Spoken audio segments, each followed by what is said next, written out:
Batid ni Suleiman na maaari magkaroon ng catastrophic failure sa kailaliman ng North Atlantic.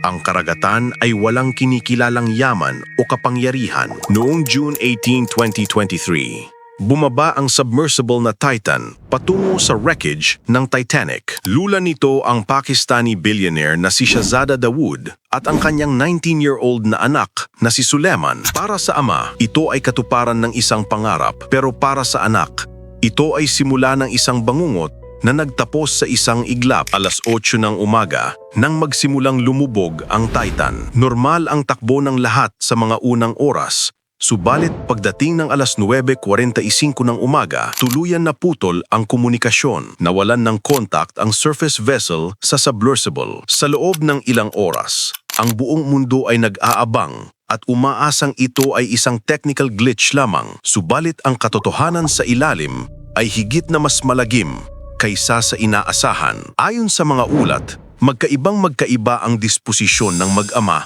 bago ang dive. Si Shahzada, na nagmula sa maimpluwensyang pamilyang nagpapatakbo ng Engro Corporation, ay matagal nang obsessed sa kasaysayan ng Titanic. Kabaligtaran naman nito ang nararamdaman ni Suleiman. Ibinunyag ng kapatid ni Shahzada na si Azme na ang binatilyo ay labis na natatakot. Wala siyang interes sa Titanic dahil mas gusto niya ang science fiction tulad ng Star Trek at Star Wars. Pumayag lamang siyang sumama upang pagbigyan ang kanyang ama para sa Father's Day, isang desisyon na naging kapalit ng kanilang buhay. Hindi inilihim ang panganib ng ekspedisyon bago sumakay. Kinailangan nilang pumirma sa mga dokumento kung saan paulit-ulit na binanggit ang salitang kamatayan. Alam ng mga pasahero na ang Titan ay eksperimental at hindi sertipikado ng anumang regulatory body. Batid ni Suleiman na maaari magkaroon ng catastrophic failure, pero nanaig ang kagustuhang pasayahin ang kanyang ama. Ang presyo ng ticket na $500,000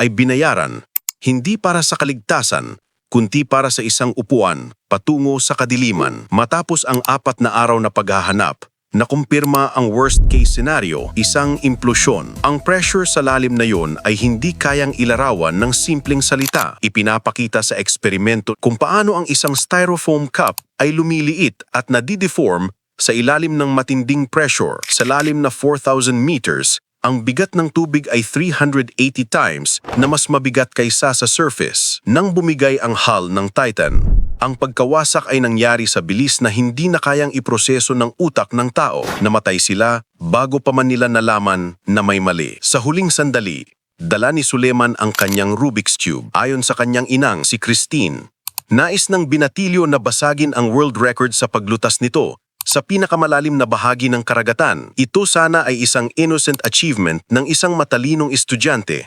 Sa halip, ang tanging natagpuan ay mga debris at walang katawang na-recover. Ang karagatan ay naningil at sa harap ng puwersa ng kalikasan, ang bilyonaryo at ang estudyante ay parehong naging alikabok sa ilalim ng tubig. Ito ang malamig na realidad ng mundo. Hindi nabibili ng pera ang physics at sa dulo, ang natitira lamang ay katahimikan.